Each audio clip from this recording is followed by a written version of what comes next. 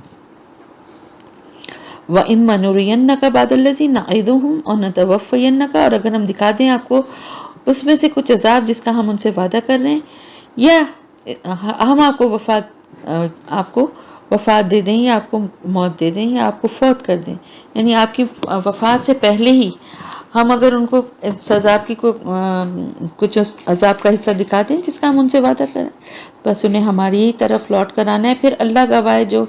ان پر وہ ہو کر رہے گا۔ یعنی آخری محاسبہ تو ان کا قیامت کے دن ہی ہونا ہے، مگر یہاں دنیا میں بھی سزا کا کچھ حصہ ان کے لیے مخصوص کر دیا جائے گا، جیسا کہ بعد میں آیا مشرکین مکہ پر عذاب۔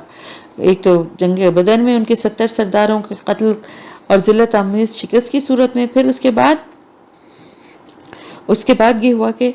جب مکہ فتح ہو گیا اور ان کو کہا گیا، جیسے سورہ توبہ میں پڑھا تھا نا کہ یہاں سے جو کفار ہیں وہ اس سرزمین پہ اب رہ ہی نہیں سکتے،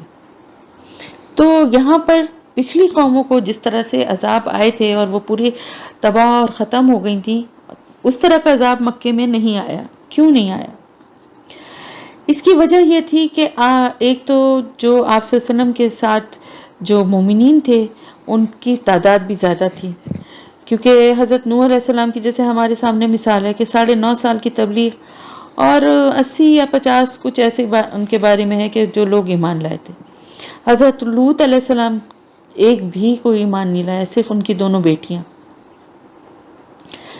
تو ان قوموں کو تباہ و برباد اس لیے کیا گیا کہ بہت اکا دکا لوگ جو تھے وہ ایمان لائے تھے، لیکن یہاں مکے میں آپ صلی اللہ علیہ وسلم کی 12 سال کی محنت کے نتیجے میں جو ہے اہل ایمان اچھی خاصا تعداد میں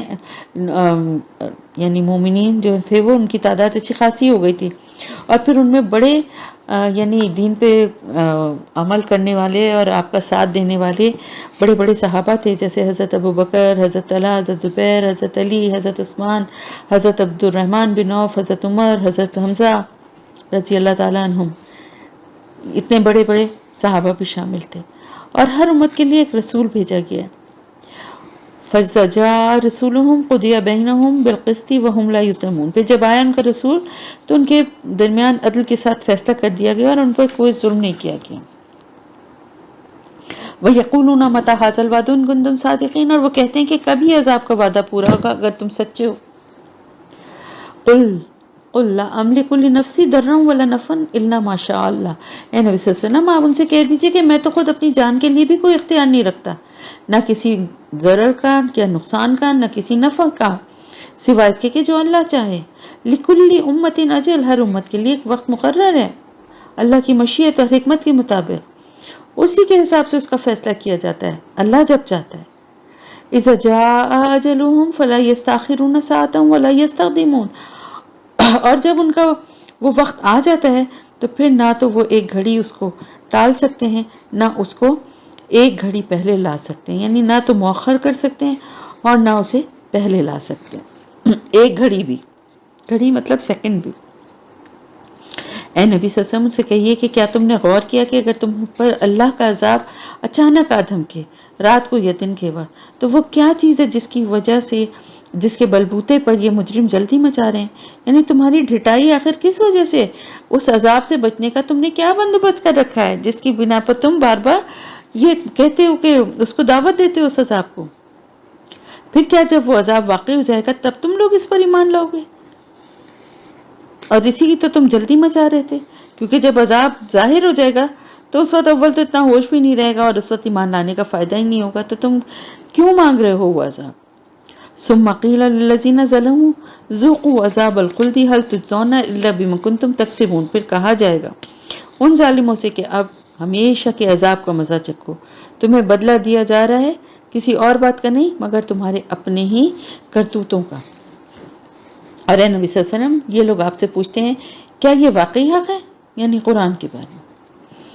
اور جو کر وہی آپ پہ نازل ہو رہی ہے، یہ سب کیا واقعی حق ہے؟ آپ کہہ دیجئے کہ ہاں میرے رب کی قسم یقیناً وہ حق ہے اور تم اللہ کو عاجز نہیں کر سکتے، اور اگر گناہ گار جان کے پاس دنیا کی، زمین کی تمام دولت بھی ہو تو وہ اسے دے کر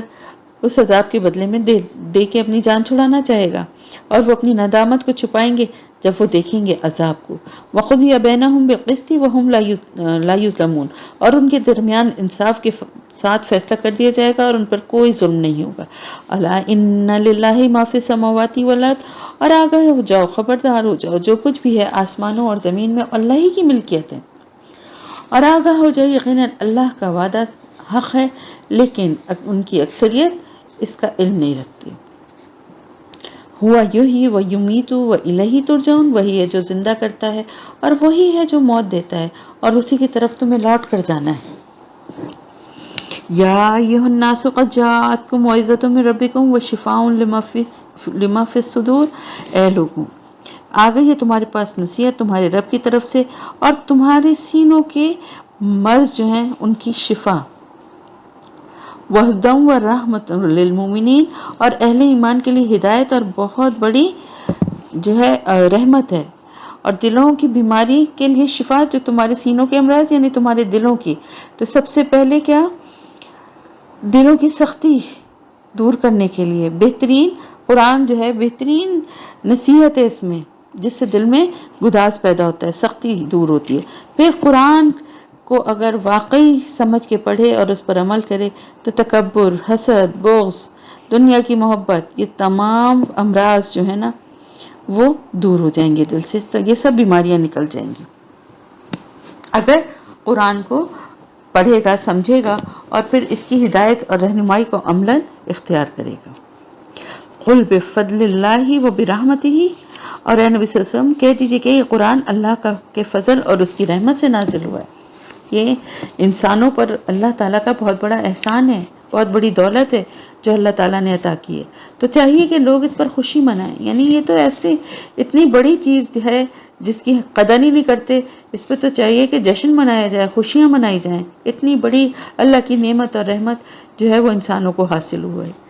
ہوا خیر مما یجمعون، اور وہ کہیں بہتر ہے ان چیزوں سے جو وہ جمع کرتے ہیں، یعنی دنیا کا جو مال و دولت جمع کی جاتی ہے اس سے یہ قرآن کہیں زیادہ بہتر ہے۔ ان سے کہیے کہ کیا تم نے کبھی غور کیا کہ اللہ نے تمہارے لیے جو رزق اتارا ہے تم نے اس میں سے خود ہی کسی کو حرام قرار دے دیا اور کسی کو حلال، اپنی مرضی سے۔ ان سے پوچھیے کہ اللہ نے تمہیں اس کا حکم دیا تھا یا تم اللہ پر جھوٹ گڑ رہے ہو، اللہ سے کے اوپر جھوٹ بات منسوب اللہ سے کر رہے ہو؟ کہاں سے تم نے یہ حلال حرام کے قانون بنائے؟ کیونکہ سورہ مائدہ میں آپ نے دیکھا نا کتنی تفصیل سے اللہ تعالیٰ نے بتا دیا ہے کہ حلال اور حرام کا۔ اور جو لوگ اللہ سے جھوٹی باتیں منسوب کرتے ہیں قیامت کے دن کے بارے میں، ان کا کیا گمان ہے، کیا خیال ہے ان کا کہ اس دن اس جرم کی بدلے میں ان کے ساتھ کیسا سلوک ہوگا؟ ان اللہ لذو فضل علی الناس ولکن اکثرهم لا یشکرون، یقیناً اللہ تو انسان کے حق میں بہت فضل والا ہے لیکن ان کی اکثریت شکر گزار نہیں ہے۔ اور اے نبی صلی اللہ علیہ وسلم، نہیں ہوتے آپ کسی بھی کیفیت میں اور نہیں پڑھ رہے ہوتے آپ قرآن میں سے کچھ، اور اے مسلمانوں تم نہیں کر رہے ہوتے کوئی بھی اچھا عمل مگر یہ کہ ہم تمہارے پاس موجود ہوتے ہیں جب تم اس میں مصروف ہوتے ہو۔ یعنی اس آیت کے دو حصے ہیں، پہلے میں آپ صلی اللہ علیہ وسلم سے خطاب ہے اور آپ کو خوشخبری سنائی جا رہی ہے کہ آپ جس کیفیت میں بھی ہوں، قرآن پڑھ رہے ہوں یا پڑھ کر سنا رہے ہوں، ہم بذات خود آپ کو دیکھ رہے ہیں، آپ صلی اللہ علیہ وسلم کی آواز سن رہے ہوتے ہیں۔ پھر اسی خوشخبری کو جمع کے صیغے میں تمام مسلمانوں کے لیے عام کر دیا کہ تم لوگ جو بھی بھلائی کماتے ہو، قربانیاں دیتے ہو، اثار کرتے ہو، ہم خود اسے دیکھ رہے ہیں، ہم تمہارے ایک ایک عمل کے گواہ اور قدردان ہیں۔ اور نہیں غائب ہوتی آپ کے رب سے زمین میں ایک ذرے کے برابر بھی کوئی چیز، اور نہ آسمانوں میں، اور نہ ہی اس سے کمتر کوئی شے اور نہ بڑی، مگر یہ کہ وہ ایک روشن کتاب میں درج ہے۔ یعنی کوئی ذرہ یا اس سے بھی چھوٹی یا بڑی کوئی چیز ایسی نہیں ہے جو اللہ تعالیٰ کی نظروں سے پوشیدہ ہو سکتی ہو، اور وہ ایسا بھی نہیں ہے کہ وہ ایک روشن کتاب میں، یہ کتاب کون سی ہے جو اللہ کا علم قدیم ہے، اور اس کے بارے میں بھی ہم اس سے زیادہ نہیں جانتے جتنا قرآن میں ہمیں پتہ چلا۔ اللہ ان اولیاء اللہ لا خوف علیہم ولا هم یحزنون، اور آگاہ ہو جاؤ کہ اللہ کے دوستوں پر نہ کوئی خوف ہے اور نہ وہ غمگین ہوں گے۔ الذین آمنوا وکانوا یتقون، وہ لوگ جو صاحب ایمان ہوں گے اور تقوی کی روش اختیار کریں گے۔ لہم البشری فی الحیات الدنیا وفی الآخرہ، ان کے لیے دنیا کی زندگی میں بھی خوشخبریاں اور آخرت میں بھی۔ لا تبدیل لکلمات اللہ ذالک هو الفوز العظیم، اور اللہ کی باتوں میں کوئی تبدیلی نہیں ہو سکتی، اللہ کے کلمات میں، اور یہی تو ہے بہت بڑی کامیابی۔ ولا یحزنک قولہم، اور اے نبی صلی اللہ علیہ وسلم ان کی باتیں آپ کو رنجیدہ نہ کریں۔ ان العزت للہ جمیعا هو السمیع العلیم، عزت تمام کی تمام اللہ کے اختیار میں ہے اور وہ سب کچھ سننے والا اور جاننے والا ہے۔ الا ان للہ من فی السماوات و من فی الارض، آگاہ ہو جاؤ اللہ کے ہی لیے ہے جو کچھ بھی آسمانوں میں ہے اور زمین میں ہے۔ اور یہ لوگ جو اللہ کے علاوہ اس کے شریکوں کو پکار رہے ہیں، وہ کسی چیز کا اتباع نہیں کر رہے سوائے اس کے کہ اپنے ظن و گمان کے، یعنی الا الظن، اپنے ظن یا گمان کے پیچھے پڑے ہوئے ہیں، اور صرف اندازوں سے یخرسون اٹکل سے اندازوں سے کام لیتے ہیں۔ هو الذی جعل لکم اللیل لتسکنوا فیہ والنہار مبصرا، وہی ہے جس نے تمہارے لیے رات بنائی تاکہ تم اس میں سکون حاصل کرو، اور دن کو روشن بنا دیا تاکہ اس میں اپنی معاشی ذمہ داریاں جو ہیں ان کو پورا کرو، نبھاؤ۔ ان فی ذلک لآیات لقوم یسمعون، یقیناً اس میں نشانیاں ہیں ان لوگوں کے لیے جو سنتے ہوں۔ قالوا اتخذ اللہ ولدا سبحانہ هو الغنی، انہوں نے کہا کہ اللہ کا بیٹا ہے، اللہ نے بنا لیا ایک بیٹا، جبکہ اللہ کی ذات ایسی باتوں سے پاک ہے، وہ بے نیاز ہے، اللہ کی شان اس سے بہت بلند ہے کہ اسے کسی اولاد کی ضرورت ہو۔ وہ تو اللہ ایسی حاجتوں سے پاک ہے، ہمیشہ باقی رہنے والا ہے، ہر حاجت سے غنی اور بے نیاز ہے، اسے اولاد سمیت کسی بھی چیز کی ضرورت اور حاجت نہیں ہے۔ لہو ما فی السماوات و ما فی الارض، اور اسی کا ہے جو کچھ آسمانوں میں ہے اور جو کچھ زمین میں ہے۔ ان عندکم من سلطان بہذا، نہیں ہے تمہارے پاس کوئی سند یا کوئی دلیل اس کے لیے. اتقولون علی اللہ ما لا تعلمون، پھر کیا اللہ کی طرف تم منسوب کر رہے ہو وہ چیز جس کے بارے میں تمہیں علم ہی نہیں ہے؟ بغیر کسی علمی سند یا عقلی دلیل کے تم ایسی بات اللہ کی طرف منسوب کر رہے ہو، کیسے؟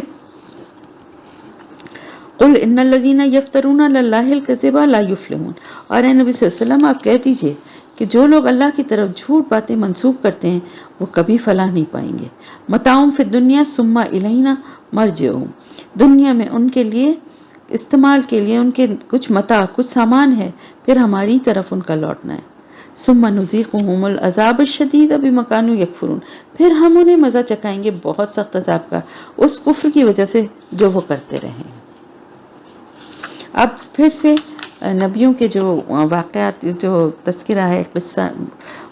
یہ نصیحت ہے اصل میں. یہ واقعات کو بار بار جو آپ لوگوں کو قرآن میں بیان کیے گئے ہیں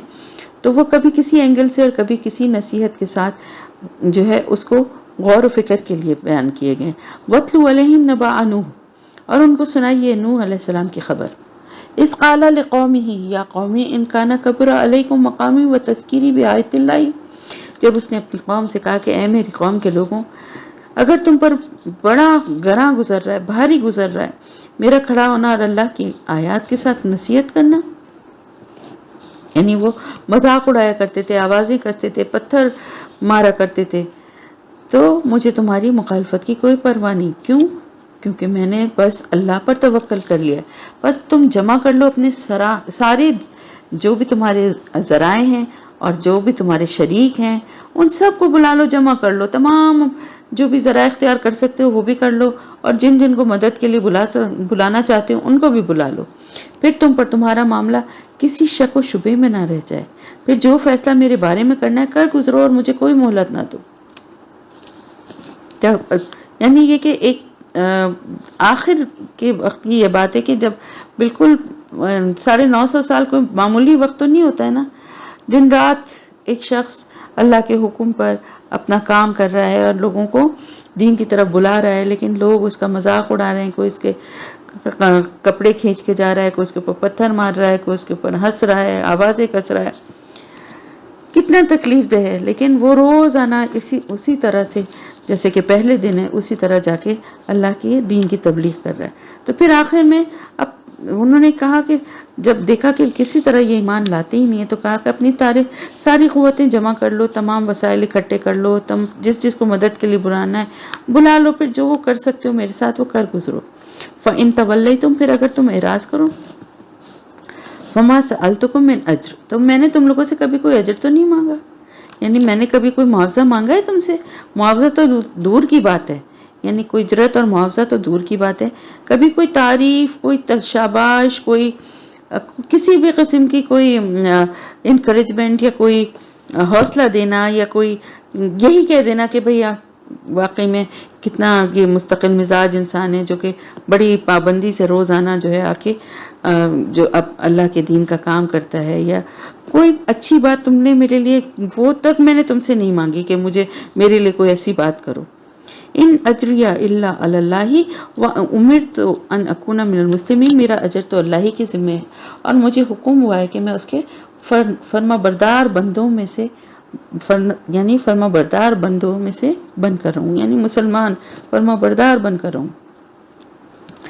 فَكَذَّبُوهُ فَنَجَّيْنَاهُ وَمَن مَّعَهُ فِي الْفُلْكِ وَجَعَلْنَاهُمْ خَلَائِفَ، تو انہوں نے پھر بھی جھٹلا دیا اس کو تو ہم نے اس کو نجات دے دی اور ان کو بھی جو اس کے ساتھ تھے کشتی میں، اور ان کو بنا دیا جانشین، یعنی ان لوگوں کو پھر ہم نے زمین میں خلافت عطا کی جو کہ بچ کے جن لوگوں کو بچایا تھا جو کشتی میں تھے ان کو پھر خلافت دی. اور غرق کر دیا ہم نے ان لوگوں کو جنہوں نے ہمارے آیات کی تکذیب کی تھی. تو دیکھو کیسا انجام ہوا ان لوگوں کا جنہیں خبردار کر دیا گیا تھا، یعنی ان کو کہہ دیا گیا تھا، ہر طرح سے ڈرایا بھی گیا تھا، لیکن وہ پھر بھی جھٹلاتے ہی رہے. تو پھر دیکھو ان کا انجام کیسا ہوا. ثم بعثنا من بعده رسولا الى قومهم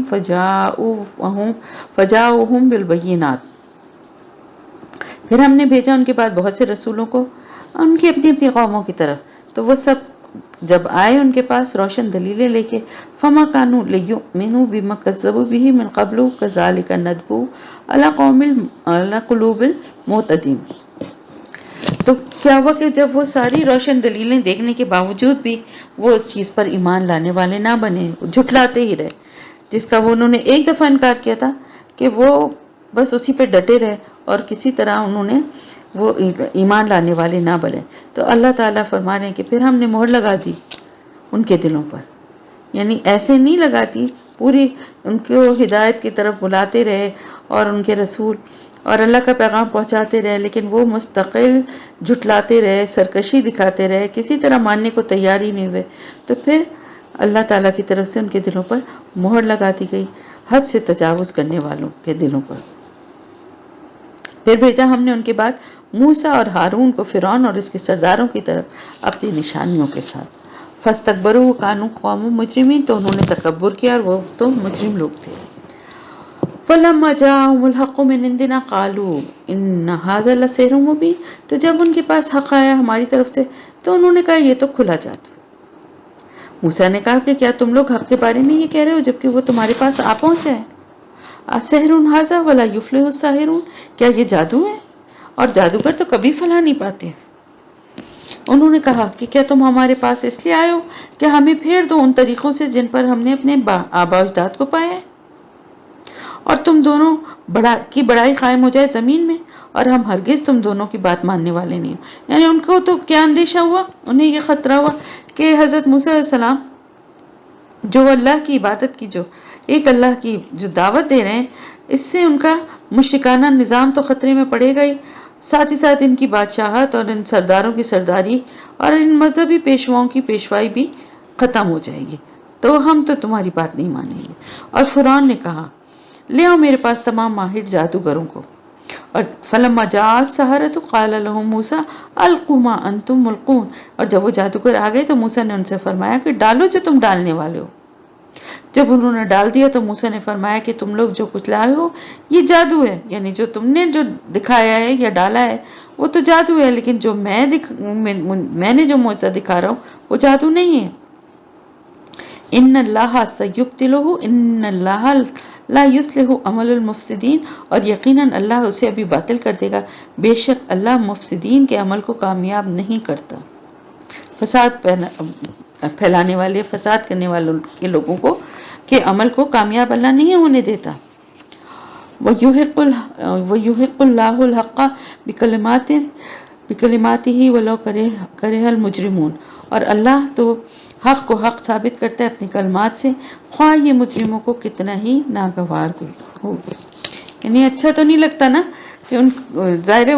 جادوگروں نے جو جادو کو دکھایا تھا، ہم پڑھ چکے ہیں نا کل کہ کس طرح سے وہ جو جادو کی حقیقت ان پہ کھل گئی تھی. تو جادوگر تو خیر ایمان لے آئے تھے، لیکن جو باقی لوگ تھے جنہوں نے یہ سارا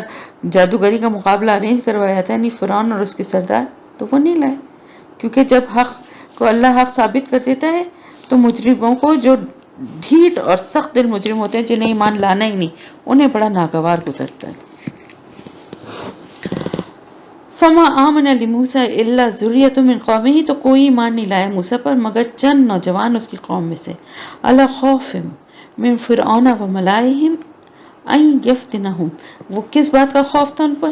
اس خوف کی وجہ سے، اس سے ڈرتے ہوئے کہ فرعون اور ان کے سردار ان کو کسی آزمائش میں، کسی فتنے میں نہ ڈال دیں. کیونکہ سختی اور بار بار ایسے قوانین وہ بنا رہا تھا نا. تو جو نوجوان تھے نا، چند نوجوان ایمان لے آئے، سے مطلب یہ کہ نوجوان جو ہیں وہ زیادہ پرجوش اور باہمت ہوتے ہیں. دیکھیں سورہ کہف میں بھی چند نوجوان ہی تھے نا جو بادشاہ کے اس ظلم سے بچ کے جو نکلے تھے، اور انہوں نے کفر کے راستے پہ چلنا گوارا نہیں کیا تھا، اور جس دین پر، اللہ کے دین پر وہ تھے، انہوں نے بادشاہ کے سخت جو ظلم اور سختی کے باوجود بھی وہ تیار نہیں ہوئے تھے کہ وہ اس کے دین پر ایمان لے آئیں، بلکہ اپنے ایمان کی حفاظت کرتے ہوئے وہاں سے نکل گئے تھے. تو وَإِنَّ فِرْعَوْنَ لَعَالٍ فِي الْأَرْضِ وَإِنَّهُ لَمِنَ الْمُسْرِفِينَ، اور یقیناً وَإِنَّهُ لَمِنَ الْمُسْرِفِينَ، اور یقیناً فرعون زمین میں بہت سرکشی کر رہا تھا، اور وہ یقیناً حد سے بڑھ جانے والوں میں سے تھا. وقال موسیٰ یا قومی ان کنتم آمنتم باللہ فعلیہ توکلوا ان کنتم مسلمین، اور موسیٰ نے کہا کہ اے میری قوم کے لوگوں، اگر تم اللہ پر ایمان لے آئے ہو تو اب اسی پر توکل بھی کرو، اگر تم واقعی ایمان لانے والے مسلمان ہو، فرمانبردار ہو اللہ کی تو۔ فقالوا علی اللہ توکلنا ربنا لا تجعلنا فتنۃ للقوم الظالمین، تو انہوں نے کہا کہ ہم نے اللہ پر توکل کیا ہے، اے ہمارے رب تو ہمیں ان ظالموں کی جو آزمائش اور جو فتنے ہیں ان کے نشانہ ہمیں نہ بنا، ہمیں ان مظالم سے تو ان کے مظالم سے تو ہمیں نہ آزما، وَنَجِّنَا بِرَحْمَتِكَ مِنَ الْقَوْمِ الْكَافِرِينَ، اور ہمیں اپنی رحمت سے اس کافر قوم سے نجات عطا فرما۔ اور ہم نے وحی کی موسیٰ اور اس کے بھائی کو کہ تم اپنی قوم کے لیے مصر میں کچھ گھر مقرر کر لو، یعنی ان گھروں میں جمع ہو کر تم لوگ اللہ کی عبادت کیا کرو۔ کھلم کھلا تو نہیں کر سکتے تھے، نہ مسجد بھی نہیں بنا سکتے تھے، تو کیا تھا، لیکن عبادت تو کرنی تھی، تو اس کے لیے، کیونکہ دیکھیں دین یعنی اسلام کو، دین کو قبول کرنے کے بعد جو ہے عبادت جو ہے وہ بہت ضروری ہے، جس سے کہ انسان کی تربیت بھی ہوتی ہے اور اللہ سے اس کا تعلق بھی مضبوط ہوتا ہے۔ تو پھر اسی طرح سے آپ صلی اللہ علیہ وسلم نے بھی پہلے شروع میں کھلم کھلا جب نمازیں نہیں سب پڑھ پا رہے ہوتے تھے اور سختیاں تھیں، مظالم تھے، ظلم تھے قریش کے، تو دارالارقم جو تھا اس کو اللہ کے رسول صلی اللہ علیہ وسلم نے مخصوص کر لیا تھا، وہیں پہ میٹنگز بھی ہوتی تھیں اور وہیں پر نماز بھی پڑھی جاتی تھی۔ اور بناؤ اپنے گھروں کو قبلہ رخ، یعنی مسجد تو نہیں بنا سکتے فرعون کے ڈر سے، تو اپنے گھروں کی تعمیر ہی ایسی کرو کہ وہ قبلے کے رخ کی طرف ہوں، تاکہ وہاں تم نماز آرام سے پڑھ لیا کرو۔ اب اس سے کیا معلوم ہوتا ہے ہمیں؟ اس سے معلوم ہوتا ہے کہ حضرت موسیٰ علیہ السلام کے زمانے میں بھی قبلہ جو ہے وہی معین کیا گیا تھا، وہی مقرر کیا گیا تھا، اسی کی طرف رخ کر کے نمازیں پڑھتے تھے، کیونکہ بیت المقدس تو بھی بنا ہی نہیں تھا نا۔ بیت المقدس تو حضرت موسیٰ علیہ السلام کے زمانے سے 1000 سال بعد حضرت سلیمان علیہ السلام نے تعمیر فرمایا تھا، تو موسیٰ علیہ السلام اور آپ کی قوم کا قبلہ یہی بیت اللہ تھا۔ تو قبلہ اول پھر کیا ہے؟ بیت اللہ ہے۔ وَأَقِيمُوا الصَّلَاةَ وَبَشِّرِ الْمُؤْمِنِينَ، اور نماز قائم کریں اور اہل ایمان کو بشارت دیں۔ اور موسیٰ نے عرض کیا کہ اے ہمارے پروردگار، اے ہمارے رب، تو نے فرعون اور اس کے سرداروں کو سامان زینت اور مال عطا کیے ہیں دنیا کی زندگی میں، اے میرے رب، اس لیے کہ وہ لوگوں کو گمراہ کریں تیرے راستے سے، یعنی ان کو تو نے طاقت دی ہے، مال دیا ہے، اختیار دیا ہے، تو وہ اپنے اس رعب و دبدبے کے خوف سے، مال اور دولت کے لالچ سے لوگوں کو گمراہ کر رہے ہیں۔ تو اے میرے رب، کیا تو نے یہ سب کچھ اس لیے انہیں دیا ہے کہ وہ تیرے بندوں کو تیرے سیدھے راستے سے گمراہ کریں؟ اے ہمارے رب، ان کے مال کو برباد کر دے اور ان کے دلوں میں سختی پیدا کر دے کہ یہ ایمان نہ لائیں جب تک یہ کھلم کھلا عذاب علیم کو، دردناک عذاب کو دیکھ نہ لیں، یعنی جب تک دردناک عذاب کو دیکھ نہ لیں یہ ایمان نہ لائیں۔ یعنی اتنی ان کے دلوں میں سختی تھی اور انہوں نے اس حد تک ستایا تھا اہل ایمان کو کہ یہاں حضرت موسیٰ علیہ السلام نے خود اللہ سے یہ دعا مانگی کہ ان کے یہ مال جو ہے نا ان کو برباد کر دے، اور ظاہر ہے کہ یہ ایمان نہ لائیں جب تک یہ کھلم کھلا دردناک عذاب کو نہ دیکھ لیں، کیونکہ جب عذاب کو دیکھ لیں تو پھر تو ان کا ایمان انہیں کچھ فائدہ نہیں دے گا۔ اللہ تعالیٰ نے فرمایا ٹھیک ہے، تم دونوں کی دعا قبول کر لی گئی، اب تم دونوں بھی قائم رہو، یعنی اپنی دعا کو جو مانگا ہے نا، جب اس کی قبولیت ہوگی تو ایسا نہ ہو کہ اس وقت تمہارے دل میں رحم اور ترس آ جائے اور تم پھر دعا کرنے لگو کہ اے اللہ اب ان کو معاف فرما دے۔ اب اس بات پہ قائم رہو اور ان لوگوں کے راستے کی پیروی مت کرنا جو علم نہیں رکھتے۔ اور ہم نے بنی اسرائیل کو پار اتار دیا سمندر کے یا دریا کے، اور پھر ان کا پیچھا کیا فرعون اور اس کے لشکروں نے سرکشی اور زیادتی کی غرض سے، حتیٰ اذا ادرکہ الغرق، یہاں تک کہ انہیں کس چیز نے پا لیا؟ غرق ہونے نے، یعنی فرعون غرق ہونے لگا۔ تو جب وہ غرق ہونے لگا تو کہنے لگا کہ میں ایمان لایا کہ کوئی الہ نہیں سوائے اس کے جس پر بنی اسرائیل ایمان لائے، بنی اسرائیل ایمان لائے اور میں اس کے فرما برداروں میں سے ہوں۔ الآن وقد عصیت قبل وکنت من المفسدین، کہ اب تو ایمان لا رہا ہے، حالانکہ اس سے پہلے تو نافرمانی کرتا رہا اور تو فساد پھیلانے والوں میں سے تھا۔ یعنی عذاب کو جب دیکھ لیا کہ پانی کے کو دیکھ لیا کہ وہ آ رہا ہے اور غرق کرنے کے لیے، تو اب تو ایمان لا رہا ہے۔ آج ہم تمہارے بدن کو، تمہارے جسم کو، فَالْيَوْمَ نُنَجِّيكَ بِبَدَنِكَ لِتَكُونَ لَمَنْ خَلْفَكَ آیَةً، تو آج ہم تمہارے جسم کو، تمہارے بدن کو بچا لیں گے تاکہ تو اپنے بعد آنے والوں کے لیے ایک نشانی بن جائے۔ وَإِنَّ كَثِيرًا مِنَ النَّاسِ عَنْ آيَاتِنَا لَغَافِلُونَ، اور یقیناً بہت سے لوگ ہماری آیات سے غفلت ہی برتتے رہتے ہیں۔ اور ہم نے بنی اسرائیل کو بہت ہی عمدہ جگہ فراہم کر دی اور ہم نے انہیں پاکیزہ روزی دی، پاکیزہ رزق دیا۔ فَمَا اخْتَلَفُوا حَتَّى جَاءَهُمُ الْعِلْمُ، پھر انہوں نے اختلاف نہیں کیا یہاں تک کہ ان کے پاس ہمارا علم آ گیا۔ یعنی انہوں نے کب اختلاف کیا، کب فرقے میں بٹے، جبکہ ان کے پاس علم آ چکا تھا۔ انہوں نے ایسا ناواقفیت کی بنا پر نہیں کیا تھا کہ ان کے پاس انہیں اس کا علم ہی نہیں تھا، بلکہ سب کچھ جاننے کے بعد، علم آ جانے کے بعد انہوں نے یہ شر انگیز جو حرکتیں کی تھی اس کے بعد کی تھی۔ یقیناً آپ کا رب فیصلہ کرے گا ان کے درمیان قیامت کے دن جن چیزوں میں وہ اختلاف کر رہے تھے۔ فَإِن كُنتَ فِي شَكٍّ مِّمَّا أَنزَلْنَا إِلَيْكَ، پھر اگر آپ کو کوئی شک ہے اس چیز کے بارے میں جو ہم نے آپ پر نازل کی ہے، تو یہاں وہی والی بات ہے جو قرآن میں کئی جگہ آپ کو ملے گی کہ خطاب بظاہر آپ صلی اللہ علیہ وسلم سے ہوتا ہے، لیکن ظاہر ہے اس بات کا تو کوئی امکان ہی نہیں تھا کہ آپ صلی اللہ علیہ وسلم کو کوئی شک ہوتا، تو اصل میں مخاطب کوئی اور ہوتا ہے، کہیں پر مومنین ہوتے ہیں، کہیں پر کفار ہوتے ہیں۔ تو بعض اوقات جس سے بات کرنا مقصود ہوتی ہے اس سے اللہ تعالیٰ ڈائریکٹلی نہیں بلکہ آپ سسٹم کے ذریعے اسے جو ہے نصیحت کرتے ہیں، اور زیادہ تر کفار کے لیے یہ انداز ہوتا ہے کیونکہ اللہ ان کو براہ راست مخاطب کرنا بھی نہیں چاہتا۔ تو مطلب کیا ہے کہ اے مشرکین مکہ،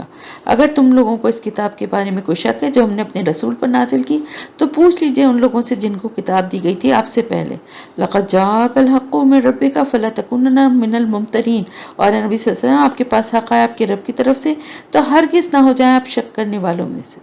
یہ بھی وہی تسلسل ہے کہ آپ صلی اللہ علیہ وسلم کو مخاطب کر کے مشرکین مکہ کو سنایا جا رہا ہے۔ وَلَا تَكُونَنَّ مِنَ الَّذِينَ كَذَّبُوا بِآيَاتِ اللَّهِ فَتَكُونَ مِنَ الْخَاسِرِينَ، اور مت ہو جانا ان لوگوں میں سے جنہوں نے اللہ کی آیات کو جھٹلایا، ورنہ تم خسارہ پانے والوں میں سے ہو جاؤ گے۔ ان الذین حقت علیہم کلمۃ ربک لا یؤمنون، یقیناً جن لوگوں پر تیرے رب کی بات ثابت ہو چکی ہے، حق ہو چکی ہے، وہ ایمان نہیں لائیں گے۔ یعنی جو لوگ ضد اور ہٹ دھرمی کی وجہ سے اللہ کے اب اس قانون کی زد میں آ چکے ہیں کہ ان کے دلوں پر مہر لگ گئی ہے، اب ایسے لوگوں کو ایمان نصیب نہیں ہوگا۔ وَلَوْ جَاءَتْهُمْ كُلُّ آیَةٍ حَتَّى يَرَوْا الْعَذَابَ الْأَلِيمَ، اور چاہے ان کے پاس ساری ہی نشانی آ جائیں، وہ ایمان نہیں لائیں گے جب تک کہ وہ اس دردناک عذاب کو خود نہیں دیکھ لیں گے۔ تو کیوں نہ ہو کوئی بستی ایسی جو ایمان لاتی اور اس کا ایمان نفع پہنچاتا سوائے قوم یونس کے، یعنی حضرت یونس صلی اللہ علیہ وسلم کی قوم وہ واحد قوم تھی جس کے عذاب کے آثار جب پیدا ہوئے تو پوری بستی کے لوگ اپنے بچوں، عورتوں اور مال مویشی لے کر باہر نکل آئے اور اللہ کے حضور گڑا کر توبہ کی۔ اب اللہ کے قانون کے مطابق تو جب عذاب کے آثار ظاہر ہو جاتے ہیں تو اس کے بعد نہ تو ایمان فائدہ دیتا ہے اور نہ توبہ قبول کی جاتی ہے۔ لیکن ہوا کیا تھا؟ ہوا یہ تھا کہ جب حضرت یونس علیہ السلام کی قوم آپ کی دعوت کے مقابلے میں مستقل انکار پر اڑی رہی تو آخری حجت کے طور پر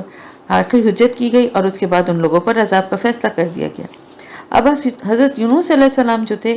وہ ابھی عذاب کا جو ہے وہ اللہ کی طرف سے ان کو وہاں سے نکلنے کی کا اذن نہیں دیا گیا تھا، یعنی ان کو یہ اجازت نہیں دی گئی تھی کہ جیسے کہ ہمیشہ ہوتا ہے کہ عذاب سے پہلے جو اللہ کا رسول وہاں ہوتا ہے اور جو ایمان والے ہوتے ہیں انہیں اللہ وہاں سے نکال دیتا ہے، تو وہ رسولوں کو اللہ کی طرف سے یہ حکم ملتا ہے تو وہ نکلتے ہیں نا، ابھی انہیں یہ حکم ملا نہیں تھا اور وہ وہاں سے نکل گئے، جاتے جاتے لوگوں کو یہ خبر بھی دے دی کہ 3 دن کے اندر اندر تم پر عذاب آ جائے گا۔ اب ابھی آپ کو باضابطہ کیونکہ اللہ کی طرف سے اجازت نہیں دی گئی تھی تو اللہ کی سنت کے مطابق ایسے موقع پر رسول اپنی مرضی سے اپنی بستی کو نہیں چھوڑ سکتا، جیسا کہ ہم نے سب کے معاملے میں دیکھا، حضرت نوح ہو یا حضرت لوط ہو یا حضرت ہود ہو یا پھر آپ صلی اللہ علیہ وسلم، مسلمان تو ہجرت کر رہے تھے، لیکن جب تک اللہ کی طرف سے آپ کو نہیں حکم آیا کہ آپ ہجرت کریں، آپ وہاں مکے میں ہی مقیم رہے، آپ نہیں نکلے جب تک کہ اللہ نے باضابطہ طور پر آپ کو اجازت دی۔ تو پھر کیونکہ وہ چلے گئے تھے، اس لیے ایک استثناء انسانی تاریخ میں جو ہے وہ قائم ہو گیا کہ اب وہ سب کو لے کر نکلے باہر، اور اپنی پوری یعنی عورتوں، بچوں کو، مویشیوں کو، اور رو رو کے گڑ گڑا کے انہوں نے جو ہے اللہ سے معافی مانگی، اور رسول کیونکہ قوم سے نکل چکے تھے اس لیے ان کو اللہ کی طرف سے معافی مل گئی، اور اللہ نے عذاب کو ان پر سے ٹال دیا۔ جب وہ ایمان لے آئے تو ہم نے ہٹا دیا ان سے دنیا کی زندگی میں وہ رسوا کن عذاب، اور ایک وقت معین کے لیے ہم نے انہیں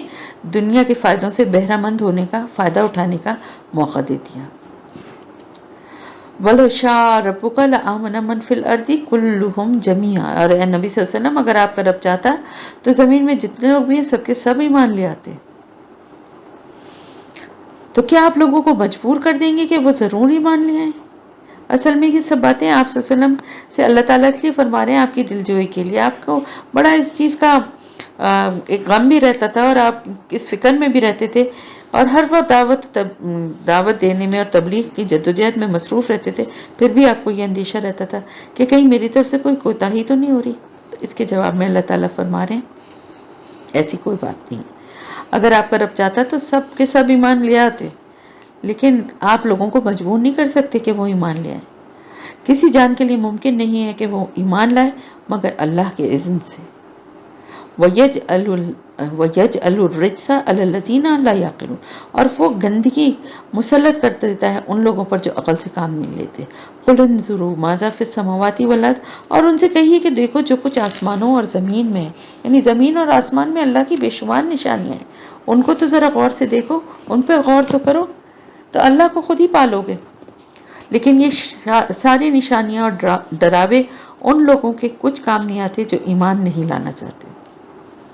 تو کیا یہ منتظر ہیں اس طرح کے دنوں کے جیسے ان سے پہلے لوگوں پر گزرے، یعنی وہ عذاب کے دن جو تھے۔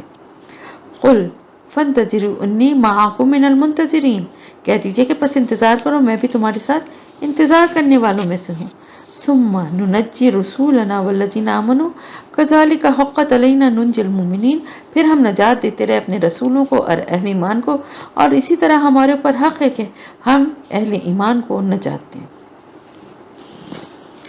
اے نبی صلی اللہ علیہ وسلم کہہ دیجئے کہ اے لوگوں، اگر تمہیں میرے دین کے بارے میں کوئی شک ہے تو جان لو کہ میں ہرگز نہیں عبادت کرنے والا ان کی جن کی عبادت تم کرتے ہو اللہ کے سوا، بلکہ میں تو عبادت کروں گا اسی اللہ کی جو تمہاری روحوں کو قبض کرے گا، جو تمہیں فوت کرے گا۔ وَأُمِرْتُ أَنْ أَكُونَ مِنَ الْمُؤْمِنِينَ، اور مجھے حکم ہوا ہے کہ میں ایمان لانے والوں میں سے ہو جاؤں۔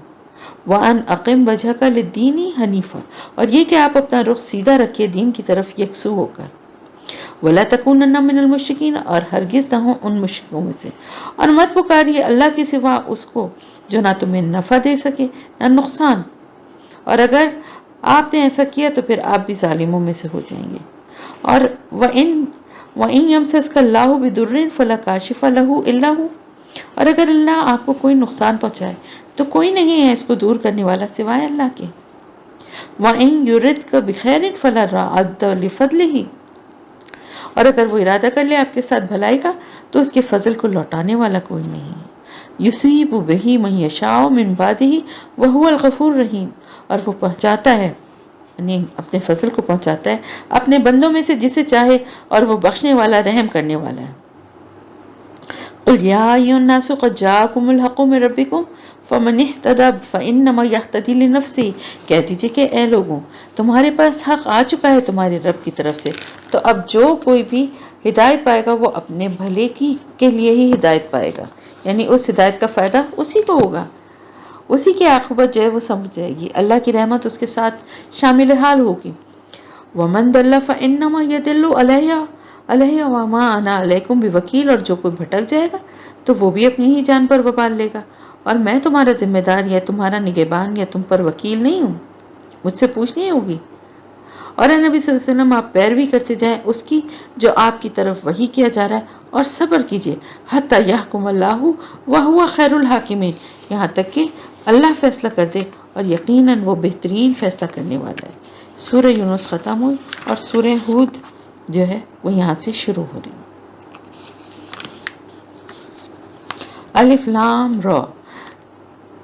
کتاب احکمت آیاتہ ثم فصلت من لدن حکیم خبیر۔ الف لام را یہ وہ کتاب ہے جس کی آیات پختہ کی گئی ہیں، پھر ان کی تفصیل بیان کی گئی ہے اس ہستی کی جانب سے جو حکمت والی ہے اور خبیر ہے، سب چیزوں کی خبر رکھنے والی ہے۔ اللہ تعبدوا الا اللہ اننی لکم منہ نذیر و بشیر، کس چیز کی کہ اس میں تفصیل بیان کی گئی ہے کہ مت عبادت کرو کسی کی سوائے اللہ کے، اور یقیناً میں ہوں تمہارے لیے اسی کی جانب سے خبردار کرنے والا اور بشارت دینے والا۔ یعنی جو آپ صلی اللہ علیہ وسلم کے لیے اللہ تعالیٰ فرما رہے ہیں کہ سب سے پہلے تو یہ کہ اللہ کے سوا کسی کی عبادت مت کرو، اور آپ صلی اللہ علیہ وسلم کو اللہ کی طرف سے بھیجا گیا اللہ کا رسول سمجھو کہ جو اللہ کا پیغام لا کے اس سے آگاہ کرنے والا اور بشارت دینے والا ہے، گناہ کرنے والوں کو خبردار کرنے والا اور نیک عمل کرنے والوں کو بشارت دینے والا۔ اور یہ کہ اپنے رب سے استغفار کرو، پھر اس کے سامنے توبہ کرو، وہ تمہیں دنیا کی زندگی میں مال و متاع دے گا، بہت اچھا ایک وقت معین تک، اور ہر صاحب فضل کو اس کے حصے کا فضل عطا کرے گا۔ یعنی جو بھی فضل کا مستحق ہوگا اللہ تعالیٰ اسے اپنا فضل ضرور عطا فرمائے گا۔ وَإِن تَوَلَّوْا فَإِنِّي أَخَافُ عَلَيْكُمْ عَذَابَ يَوْمٍ كَبِيرٍ، پھر اگر تم پھر جاؤ گے تو مجھے اندیشہ ہے تم پر ایک بڑے ہولناک، ایک بہت بڑے عذاب والے ایسے دن کے عذاب کا۔ اِلَى اللَّهِ مَرْجِعُكُمْ وَهُوَ عَلَى كُلِّ شَيْءٍ قَدِيرٌ، اور اللہ ہی کی طرف تمہیں لوٹ کر جانا ہے اور وہ ہر چیز پہ قدرت رکھنے والا ہے، ہر چیز پہ قادر ہے۔ آگاہ ہو جاؤ کہ یہ لوگ اپنے سینوں کو دوہرا کرتے ہیں تاکہ اللہ سے چھپ جائیں۔ وہ ہوتا یہ تھا کہ مکے میں جب آپ صلی اللہ علیہ وسلم